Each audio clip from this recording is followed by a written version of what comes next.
اس time ہم موجود ہیں حضرت شاہ رکن عالم کے مزار کے بالکل سامنے، مگر باہر والے ایریے میں. باہر ایک فینس ہے اور اندر جو ہے مین دیوار میرے بیک سائڈ پہ آپ کو نظر آ رہی ہوگی.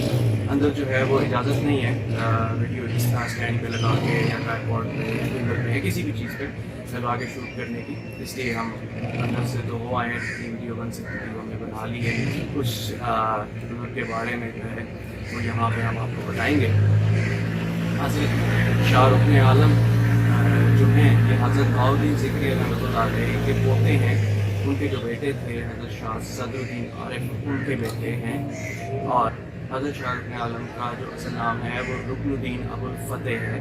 اور رکن عالم کا جو خطاب ہے وہ ان کو حضرت شاہ شمس تبریز، جن کا مزار بھی پاس میں ہی ہے، انہوں نے انہیں عطا کیا تھا. آپ رحمۃ اللہ علیہ جو ہے وہ 1251 میں ملتان میں پیدا ہوئے اور 83 سال کی عمر میں 1335 میں آپ جو ہے وہ دنیا سے چلے گئے.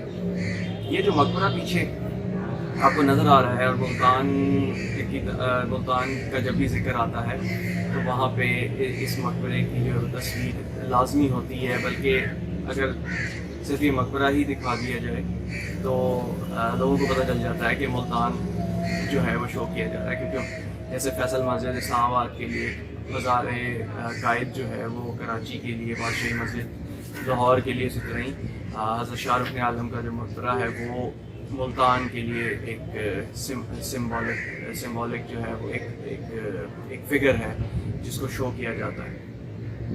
بیسیکلی یہ مقبرہ جو ہے دیپال پور کے صوبے دار غیاث الدین تغلق نے اپنے لیے بنوایا تھا، اور بہت نیک انسان تھا، بہت خدا خوف رکھنے والا. اور اس نے سارا مقبرہ جو ہے وہ بالکل، یہ جو مقبرہ ہے یہ غیاث الدین تغلق جو کہ دیپال پور کا صوبے دار تھا، اس نے اپنے لیے بنوایا تھا. بہت نیک آدمی تھا، اور سارا مقبرہ جو ہے اس نے بالکل حلال پیسوں سے تعمیر کروایا تھا. ہندوستان کے تخت پر جو ہے وہ ایک بڑا ظالم جو ہے وہ حکمران بیٹھا جس کا نام قطب الدین مبارک شاہ تھا.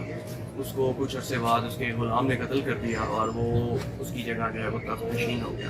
اس نے دلی اور ہندوستان پر بہت سارے ظلم جو ہے وہ اٹھائے اور عجیب قسم کے اس کے معاملات تھے، جس کی وجہ سے وہاں کے لوگوں نے پھر غیاث الدین کو خطوط لکھے کہ آپ ہماری مدد کے لیے آئیں اور ہمیں ظالم حکمران سے جو ہے وہ اس کو خطوط لکھے اور اس کو کہا جی کہ ہماری جو ہے وہ اس ظالم حکمران سے جو ہے وہ جان چھڑائیں. تو غیاث الدین تغلق جو تھا وہ پھر ہندوستان چلا گیا اور وہاں پہ اس نے اس کو شکست دی. اور جب وہ وہاں سے واپس لوٹنے لگا تو دلی کے لوگوں نے اس کو بڑے اصرار کے ساتھ اس کو روک لیا اور اس کو تخت نشین ہونے کا کہا. اور پھر وہ خود تخت نشین ہو گئے، جس سے تغلق خاندان کی جو ہے وہ بادشاہت قائم ہو گئی. مگر اس کا کیونکہ اپنے لیے اس نے مقبرہ یہاں پہ بنوایا تھا، اس کا بہت دل کرتا تھا کہ واپس یہاں پہ آ جائے، مگر اس کو اللہ نے موقع نہیں دیا یہاں واپس آنے کا. وہاں پہ وہ محل میں کھانا کھا رہا تھا تو محل کی چھت گر گئی، جس کی وجہ سے وہ وہیں پہ اس چھت کے نیچے دب کے مر گیا. جب وہ وہاں فوت ہو گیا تو اس کے گھر والوں نے اس کی ڈیڈ باڈی یہاں لانے کی کوشش کی، مگر اس کی حالت اتنی خراب تھی کہ اس کو یہاں تک نہیں لایا جا سکتا تھا دلی سے، اور اس کو دلی میں ہی جو ہے وہ دفن کر دیا گیا. پھر اس کے بعد اس کا بیٹا تھا فیروز شاہ تغلق جو تھا وہ بادشاہ نامزد ہوا اور وہ تخت پہ بیٹھا، مگر وہ اس سائڈ سے آ رہا تھا اور اس کا گزر جب ملتان سے ہوا تو یہاں کے لوگوں نے اس کو بتایا کہ یہاں حضرت بہاؤالدین ذکریہ جو ہے وہ خواب میں آئے ہیں اور انہوں نے بشارت دی ہے کہ میرے پوتے کو جو ہے میرے قدموں سے نکال کر کسی الگ جگہ پہ جو ہے وہ دفن کیا جائے.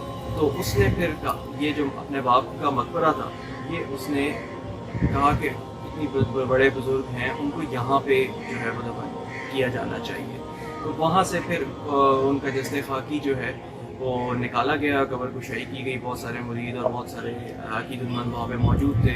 فیض شاہ تغلق نے خود جو ہے ان کے جنازے کو وہاں کاندھا دیا اور وہاں سے لے کر یہاں پہ پھر ان کی جو ہے وہ تدفین کی گئی, اور تب سے آج تک حضرت شاہ رکن عالم کا جو مزار ہے وہ